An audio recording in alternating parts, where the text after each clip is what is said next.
Bismillah, alhamdulillah, salatu wassalamu ala rasulillah wa ala alihi wa sahbihi ajma'in. Asyhadu an la ilaha illallah wahdahu la syarika lahu wa asyhadu anna Muhammadan abduhu wa rasuluh.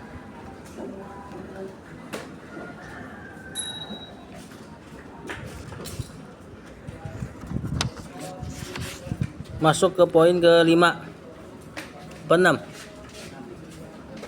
Kemarin poin kelima terkait mendoakan jenazah yang matanya terbelalak. Ya, ini tinggal ditutup dan itu bukan tanda su'ul khotimah. Kemudian didoakan, kemudian Rasulullah SAW ajarkan kepada Ummu Salamah doa yang dengannya tergantikan musibah yang ia hadapi. Apa kemarin doanya? Inna lillahi wa inna ilaihi raji'un. Allahumma ajurni fi musibati wa akhlifni khairan minha. Buruan jalannya, jangan kayak cewek. Biasa kalau ada yang seru-seru lari antum. Dan begini lama banget jalannya. Udah mau jam 10 ini. Kata penulis poin yang ke-6, syaddu lahyaihi wa talayyunu mafasilihi. Mengikat kedua rahang, yakni jenazah. Wa talayyunu, dan berlemah lembut. Talayyunu mafasilihi, terhadap sendi-sendinya. Ini tulangnya. Jangan kasar kepada jenazah.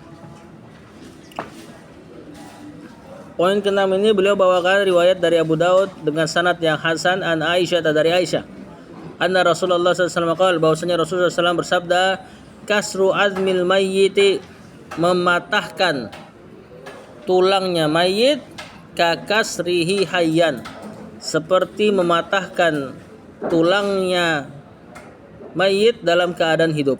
Maksudnya mematahkan tulang mayit seperti antum mematahkan orang yang masih hidup. Apa persamaannya?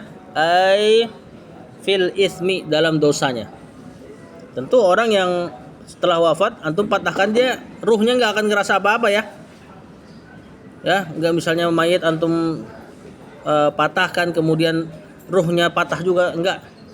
Tapi dari sisi dosa, Rasulullah SAW samakan dosa mematahkan tulang mayit seperti dosanya mematahkan jasad orang yang masih hidup. Ini diantara ta'zim, pemuliaan dalam Islam terhadap jasad seorang muslim, baik hidup atau matinya. Di antara faedah yang bisa kita petik itu. Berarti hendaknya seorang yang mengurusi mayit harus berlemah lembut.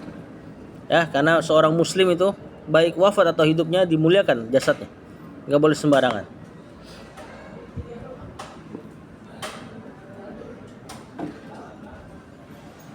Kemudian tentunya ada tambahan. Untuk jasad yang masih hidup itu lebih utama untuk antum muliakan. Ya, enggak boleh sembarang matahin tulang orang walaupun dalam rangka berkelahi dan sebagainya. Makanya dalam Islam pun juga perkelahian yang memukul wajah itu kan dihindari.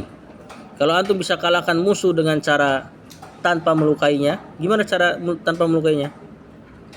Ngalahin musuh tanpa melukainya, tapi dia nyerah. Apa? Dikunci, atau bahasa kitanya dipiting. Itu makanya diantara olahraga yang disukai Rasulullah SAW dan para sahabat adalah gulat. Karena antum bisa mengalahkan musuh tanpa harus melukai. Cuma kalau misalnya bertemu dengan orang kafir yang memerangi kita, itu ya udah nggak ada urusan ya. Antum bisa lukai dengan sesukanya. Kalau misalnya dia memang memerangi kita. Cuma kalau bisa diambil pilihan yang paling ringan, maka ambil pilihan yang paling ringan tanpa melukai tapi dia nyerah. Nanti kita melebar kemana-mana. Apa hukumnya MMA misalnya, tinju dan sebagainya? Nanti melebar ke situ. Ya, sebagian ulama mengatakan haram karena mukul muka. Sebagian ulama mengatakan ya itu mau gimana lagi, kita memang dibutuhkan ilmu-ilmu seperti itu. Dan alhamdulillahnya dalam olahraga seperti itu kebanyakan yang unggul orang-orang Islam. Siapa petinju? Hah? Petinju. Muhammad Ali. Terus siapa lagi? Mike Tyson. Kalau dari MMA, Khabib. Terus Islam makanya. Antum hafal semua namanya. Ya. Ya intinya alhamdulillah di bidang yang mungkin dipersisikan para ulama, kaum muslimin mengunggulinya. Ini harus unggul lah kalau masalah begituan. Ya kan?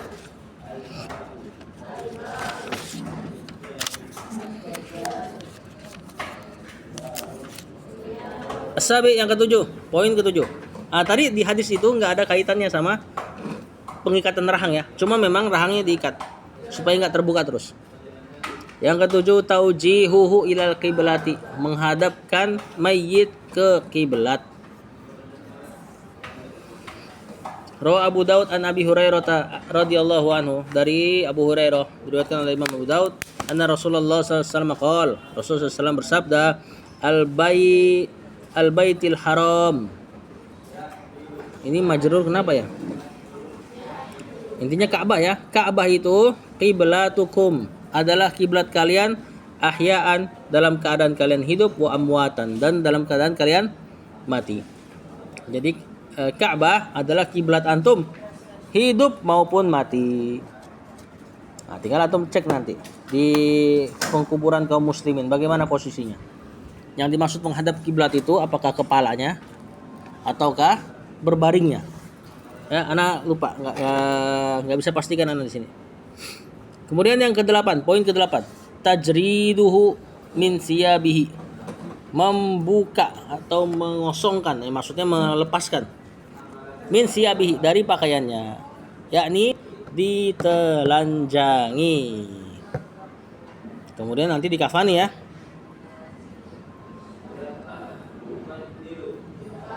Ini di sini ditelanjangi maksudnya dalam keadaan mandi. Rawa Abu Daud, meriwayatkan Imam Abu Daud bisanadin sahih.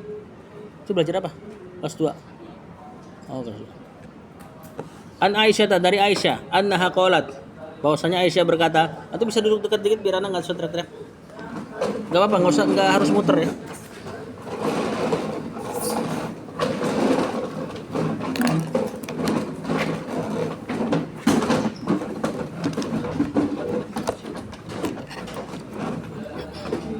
Ini hadis yang agung nih. Annaha qalat, Aisyah berkata, lamma aradu, tatkala mereka ingin, ghuslan Nabi, mencuci atau memandikan jenazah Nabi. Siapa mereka di sini? Tatkala mereka ingin memandikan jenazah Nabi. Siapa mereka di sini? Hah?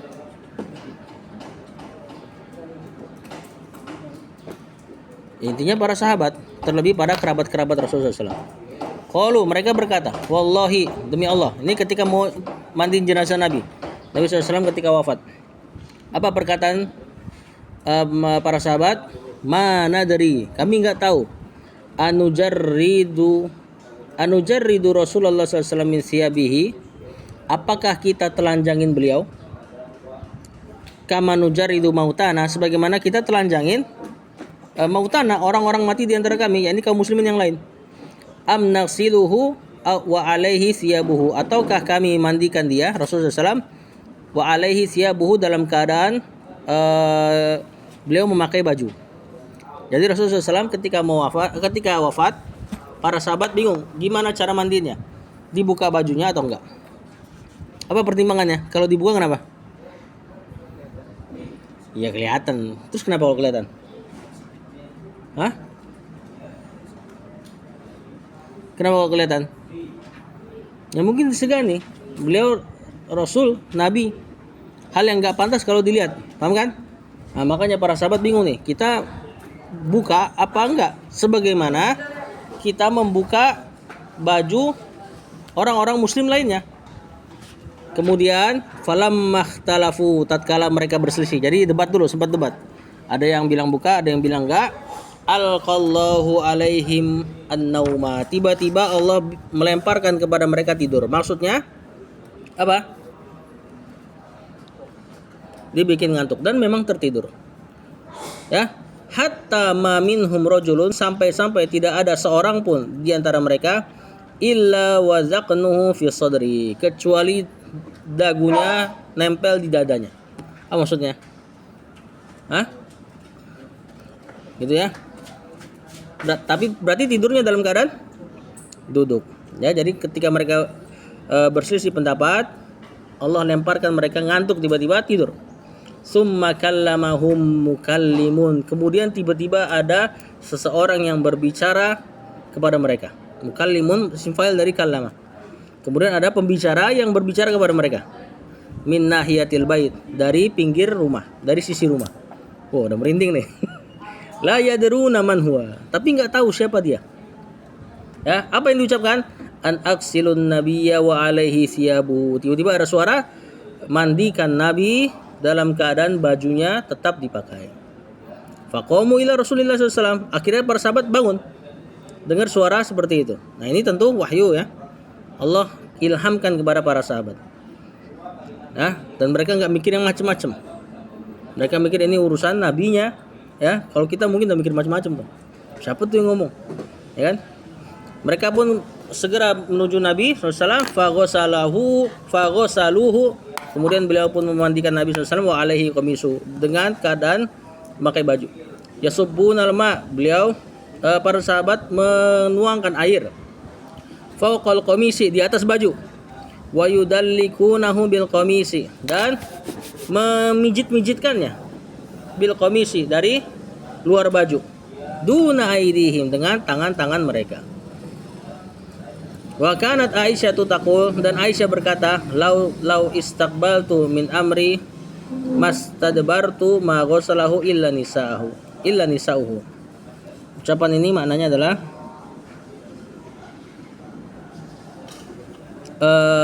Aisyah tuh kayak nyesel, kenapa nggak kita aja sih yang mandiin Rasulullah SAW. Kita di sini maksudnya adalah para istri Nabi. Minat ta'assuf tuh apa ya? Kayak rada-rada nyesel gitulah. Terus apa kaitannya nih dengan judul poin tadi? Judul poin tadi menelanjangi baju jenazah. Sedangkan hadisnya tidak menelanjangi Nabi. Dari mana diambil poin tadi?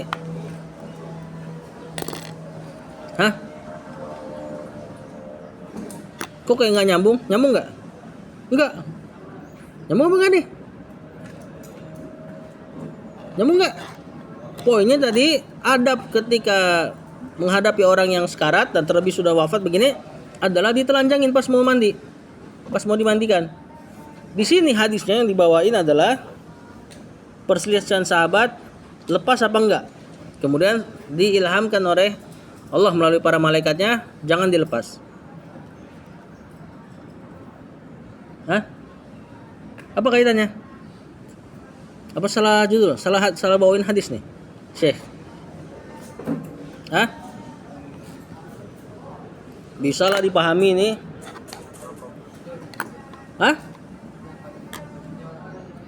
Orang-orang yang berarti kaum muslimin gak mulia. Yang bener antum? Lebih dari mulia. Apa tuh lebih dari mulia? Apa? Sekarang gini, kenapa para sahabat berselisih? Nah, itu dia. Karena biasanya dibuka bajunya gitu loh. Berarti kaum muslimin yang lain dibuka bajunya ketika mau dimandikan. Sedangkan Rasul tidak. Makanya mereka berselisih. Makanya tadi kan ada perkataan, mana dari kami enggak tahu anujarridu Rasulullah sallallahu alaihi wasallam kama nujarridu mautana am naqsiluhu wa alaihi siyabu. Kita enggak tahu nih gimana kita lepas bajunya Rasul sebagaimana kita lepas orang yang lain, atau kita mandikan dia dalam keadaan bajunya masih terpakai. Nah, dari perkataan itu berarti ya antum gak ada yang jadi nabi kan? Ada yang jadi nabi gak di antara antum? Nah, begitupun kaum muslimin yang lain, berarti hukumnya pakai atau dilepaskan pakaiannya ketika dimandikan. Nah, nanti praktek lagi ya. Antum udah pernah belum? Ada yang ikut praktek mandikan jenazah belum? Karena harus dipijit perutnya supaya keluar sisa-sisa kotoran. Nah, itu caranya bagaimana nggak dijelaskan di sini. Poin ke-9. Taqtiyatuhu, sama nih modelan pendalilannya. Menutup bisaubin, dengan pakaian. Ini jenazahnya ditutup dengan pakaian. Ya intinya apa? Pakaian apa ini? Apa saja. Ya, yang terbaik putih. Yang kita kenal dengan dengan apa? Kafan, ya. Menutupinya dengan pakaian illal muhrim, kecuali orang yang muhrim. Apa muhrim? Orang yang nggak boleh sentuh. Apa muhrim? Mahram bukan justru. Itu bahasa Indonesianya tuh. Kok mahram dibilang muhrim? Muhrim itu bukan mahram. Mahram kita kenal. Ibu antum mahram antum gitu kan? Istri. Kalau muhrim apa?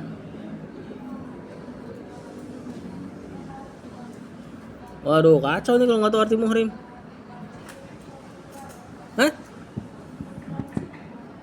Muhrim isim fa'il kan? Dari kata apa?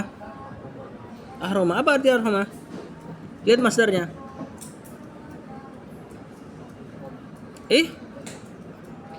Ihram. Apa berarti muhrim?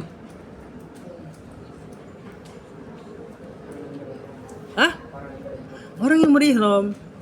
Jadi ucapan orang Indonesia jangan sentuh, bukan muhrim, salah dia. Ya antum ngapain juga muhrim di sini? Pakai baju ihram kan nggak mungkin. Ucapannya harus yang benar adalah jangan sentuh. Saya bukan mahram kamu gitu kan. Nah, ini muhrim yang beneran bahasa Arab tentunya. Ya.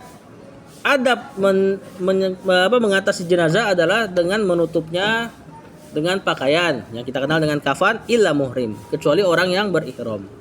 Fala yuqta wajhu, maka orang yang berihram tidak ditutup wajahnya, wa ra'suhu, dan tidak ditutup kepalanya.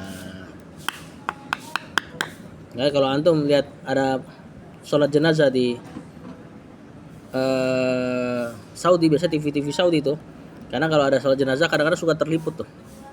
Kalau ada mayit yang kepalanya kebuka, kalau kafan kan harus tutup semua kan. Nah, itu berarti wafatnya lagi ihram. Lagi ihram tahu ya? Lagi melakukan manasik. Tahu-tahu wafat. Nah, itu agak spesial dia. Rawal Bukhari, meriwayatkan Imam Al-Bukhari an Ibnu Abbas, dari Ibnu Abbas radhiyallahu anhu maqala bainama rajulun waqifun bi Arafah. Tatkala ada seseorang yang wukuf di Arafah,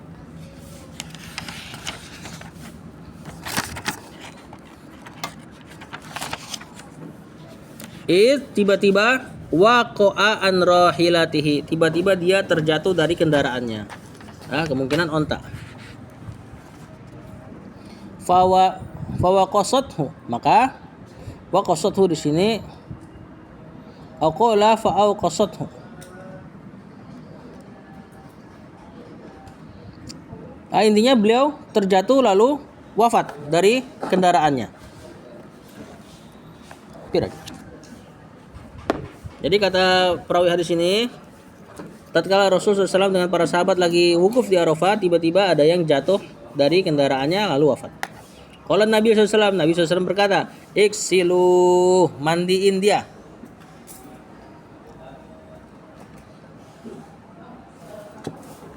Di sini diriwayatkan jatuhnya itu dalam keadaan lehernya patah. Jadi mungkin kepala duluan kemudian lehernya patah. Kemudian dia wafat.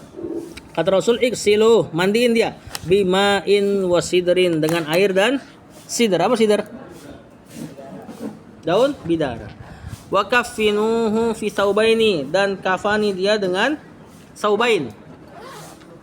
Dua pakaian. Jadi kafan itu bukan dalam hadis ini tentu bukan kafan bahasa kita. Sekarang kan kafan ada kain khusus kan. Zaman dulu ya baju apa aja, terbaik warna putih. Ya, dan untuk laki-laki 2 lapis. Wala tuhannituhu, jangan tutup dia, yakni palanya.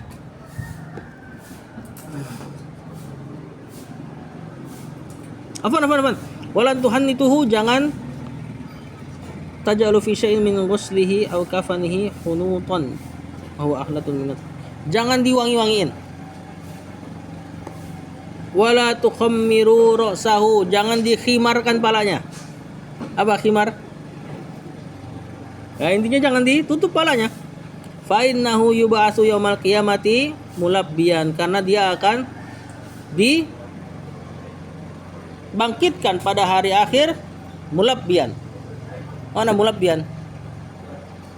Dalam keadaan bertalbiyah. Jadi orang yang wafat dalam keadaan ihram nanti pun dibangkitkan dalam keadaan bertalbiyah.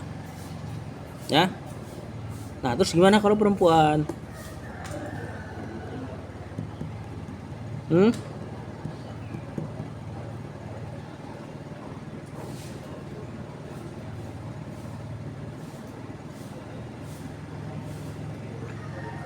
Ayo, gimana kalau perempuan?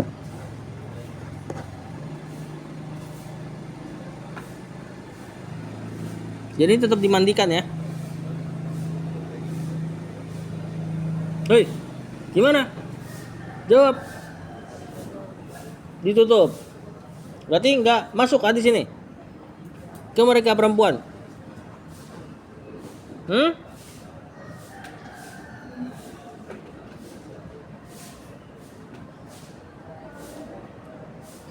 Tutup nggak? Tetap ditutup yang wajibnya. Berarti yang nggak wajib apa? Wajahnya dibuka. Untuk perempuan yang wafat dalam keadaan ihram, dia tetap dibuka, cuman yang wajib harus ditutup. Kalau laki-laki buka semuanya.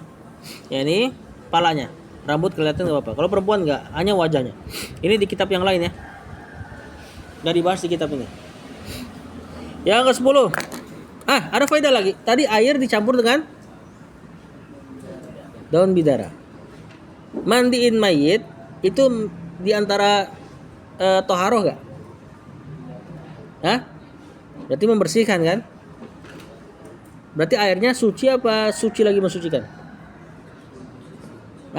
Suci doang apa suci lagi mensucikan? Suci doang tuh seperti air teh.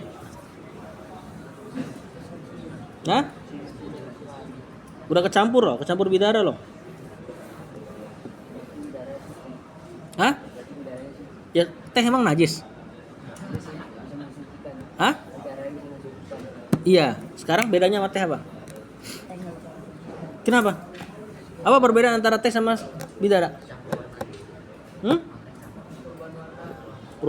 perubahan warna, oke lah, ya kan? Nah, kalau misalnya nggak ada perubahan warna, berarti apakah airnya jadi tohir apa tetap tohur? Berubah, berarti nggak bisa mensucikan dong kalau tohir kan? Bener gak? Antum belajar fikih dong.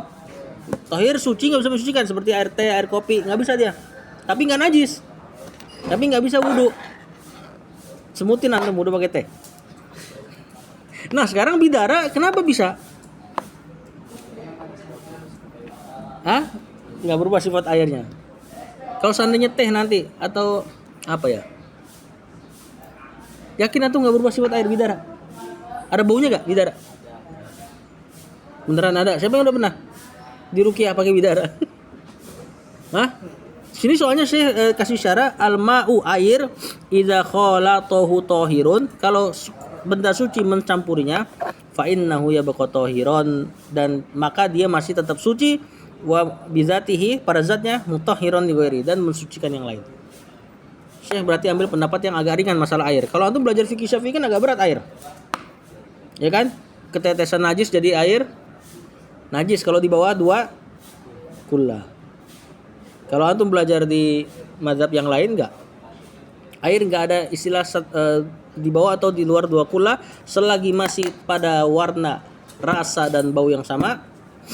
Walaupun ketetesan kencing, maka tetap tahur. Jadi hanya di mazhab Syafi'i aja yang pakai istilah 2 kullah dan di luar 2 kullah. Begitupun air musta'mal. Apa air musta'mal yang antum pelajari di fikih?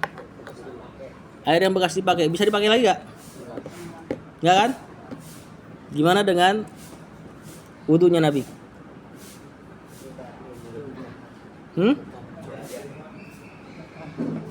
Berkah. Berarti tahur selamanya. Bekas wudunya Nabi. Kan bekas wudunya Nabi diambilin buat wudu lagi sama sahabat. Gak ada air. Gimana dengan cara nyiduknya Nabi? Masukin tangan ke wadah. Itu apa enggak jadi musta'mal? Langsung goyang gitu sih antum. Harus yakin dong. Kalau di Syafi'i gimana tuh? Kalau antum nyiduk. Kalau nggak dituang dulu ya, tapi diciduk dulu langsung. Terus cuci tangan. Habis itu baru kumur. Gimana tuh nyiduknya? Pas nyiduk itu jadi mustamal gak semua? Blok langsung. Kan antum masukin sesuatu.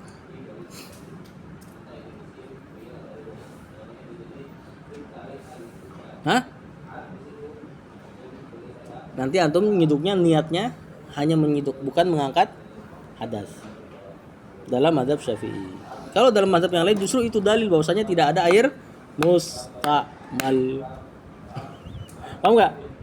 Karena itu antum nyiduk. Ya walaupun ada sebagian pendapat ya bukan diciduk. Yang pertama kan jangan diciduk, tapi dituangkan dulu, dibersihin dulu baru antum masukin. Ya, wallahu a'lam. Yang ke-10, tahsinul kafani. Apa arti tahsinul kafan? Benar enggak ke-10? Ya, poin ke-10. Tahsin al-kafan. Mentahsin kafan. Apa tahsin? Apakah kafannya suruh ini tahsin? Hah? Memperbagus, menghasankan kafan. Wa fi sahihain an Jabirin radhiyallahu anhu anna Rasulullah sallallahu alaihi wasallam qala, "Idza kafana ahadukum," jika kalian mengkafani salah seorang dari kalian, jika salah seorang dari kalian mengkafani saudaranya, ya, jadi kafan itu bukan nama kain ya, tapi memakaikan pakaian kepada mayit. Fal yuhassin kafanahu, maka perbagus kafannya. Bukan perbagus kafannya berarti dihias-hias ya, tapi maksudnya ikatnya yang bagus, ikatnya yang kenceng, jangan kendar-kendor. Kemudian yang ke-11, poin ke-11, at-ta'jil, bersegera. Wah, takjil nih. Hah? Suruh takjilan kita nih ketika ini ngelayat. Mana takjil? Gorengan. Menyegerakan. Bitajhizihi, menyelenggarakan mayit. Wadafnihi, dan menguburkan mayit. Idza tayaqqanu mautahu, kalau memang sudah yakin wafat. Kalau belum yakin wafat jangan dikuburin, kasihan. Nauzubillah. Bayangkan gimana rasanya. Nauzubillah. Ya, kan anak kita tahu kan ada kasus mati suri ya. Orang yang secara medis kayak wafat ternyata sebenarnya belum. Kemudian Allah hidupkan lagi. Nauzubillah. Kalau keadaannya seperti itu lalu dikuburkan, tuh bayangin. Gimana dia bangun-bangun? Nauzubillah. Cuma juga jangan jadi was-was ya. Jangan kuburin antar dulu, siapa tahu mati suri. Akhirnya enggak dikuburin juga. Jangan jadi was-was juga. Rawal Bukhari, meriwayatkan Imam Al-Bukhari an Nabi Hurairah radhiyallahu anhu anin Nabi sallallahu alaihi wasallam qol, asri'u bil janazati, cepat-cepat urusin jenazah. Ini nanti ada qaidnya ya. Bukan seperti yang orang Indonesia lakukan. Kalau nganter jenazah, jalan ditutup semua. Mobil yang enggak mau nurut diketok bendera kuning. Enggak boleh ini.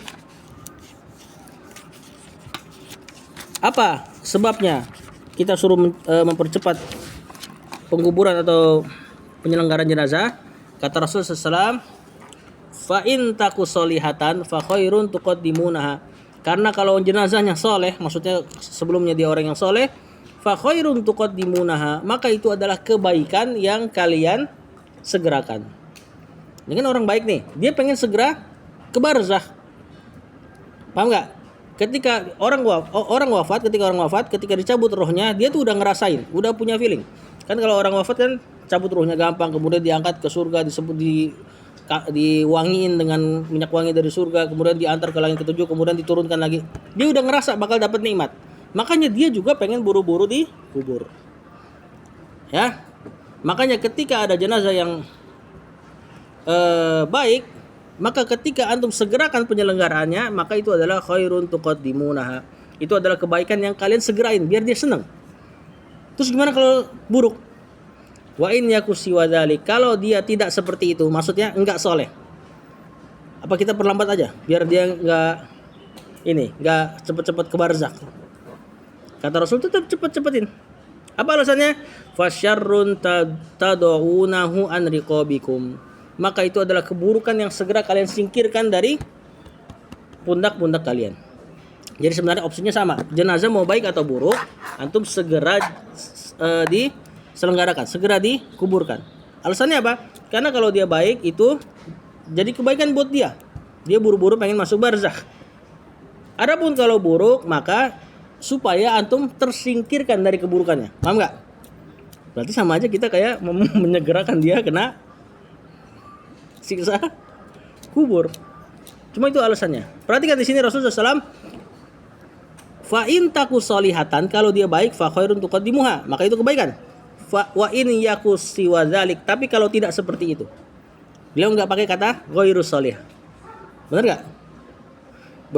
Kan tadi di depan fa in taku solihatan, kalau ternyata jenazahnya soleh, fa khairun tuqaddimuna, maka itu kebaikan yang kalian segerakan. Terus pas nggak soleh, Rasul katakan wa in yaku siwa dzalik, kalau jenazahnya tidak seperti itu. Beliau nggak pakai ghairu solihatin atau ghairu solihatin. Kenapa? Kenapa beliau nggak katakan kalaulah jenazahnya tidak soleh? Tapi beliau katakan ghairu atau siwa dzalika. Tidak seperti itu. Fasyarrun tad'unahu an riqabikum, maka dia adalah keburukan yang kalian segera singkirkan dari pundak-pundak kalian. Kenapa Rasul nggak katakan tidak soleh? Giliran soleh pakai soleh, giliran tidak soleh pakai siwa dzalik. Tidak seperti itu. Apa faedah yang untuk tangkap? Biar nggak menyakiti orang ya, udah wafat. Enggak, ini enggak lagi ngomongin, enggak ada jenazah di situ. Ini kebiasaan baik ini. Ini adab baik yang antum bisa amalkan juga, teladani juga. Sama kayak ketika Rasulullah SAW di hadis pertama Arba'in tuh. Apa? Wa in kanat hijratuhu ila Allahi wa rasulihi fa hijratuhu ila Allahi wa rasulihi. Diulang, karena kebaikan. Terus wa in kanat hijratuhu lidunya yusibuha aw imra'atin yankihuha, ini niat buruk kan? Fa hijratuhu ila ma hajara ilaih, maka hijrahnya untuk apa yang dia menujunya ke sana. Maksudnya hijrahnya sesuai dengan niatnya. Rasul enggak katakan fa hijratuhu ila dunya yusibuha aw imra'atin yankihuha. Enggak seperti itu. Kenapa enggak diulang keburukan? Karena keburukan memang sepatutnya tidak antum sering ucapkan berulang. Kalau antum sering ucapkan berulang, dia akan terbiasa di masyarakat. Kalau terbiasa di masyarakat, nanti mereka akan biasa melakukannya. Contoh, mungkin beberapa tahun lalu, perempuan yang hamil di luar nikah, itu aib luar biasa. Kalau sekarang masalah hamil di luar nikah udah jadi film. Antum bayangkan jadi film. Difilmin, akhirnya jadi terbiasa. Apa itu jadi solusi buat orang? Itu karena keburukan yang sering diucap-ucap. Sama kayak zina. Zina dulu perkara yang menjijikan. Sekarang dipodcastin. Ya kan? Sama artis ganteng ditanya, "Sudah berapa perempuan yang kau tiduri?" Naudzubillah. Ini gara-gara sering diucapkan.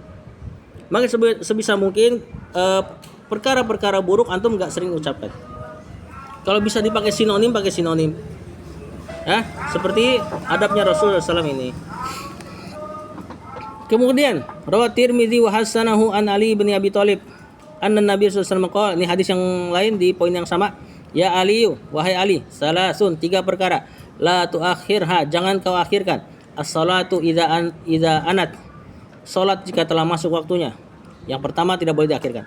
Wal janazatu idza hadarat, jenazah jika sudah dihadiri, maka tidak boleh diakhirkan penyelenggarannya.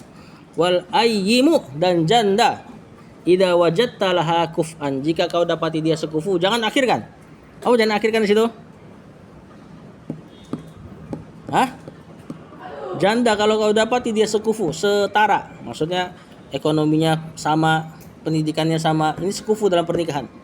Ilmunya sama, maksudnya enggak sama, maksudnya ada kesetaraan dalam antara laki-laki dan perempuan. Maka jangan akhirkan. Jangan akhirkan apa? Susah banget antum jawabnya. Terus diapain dong? Dinikahin. Ya.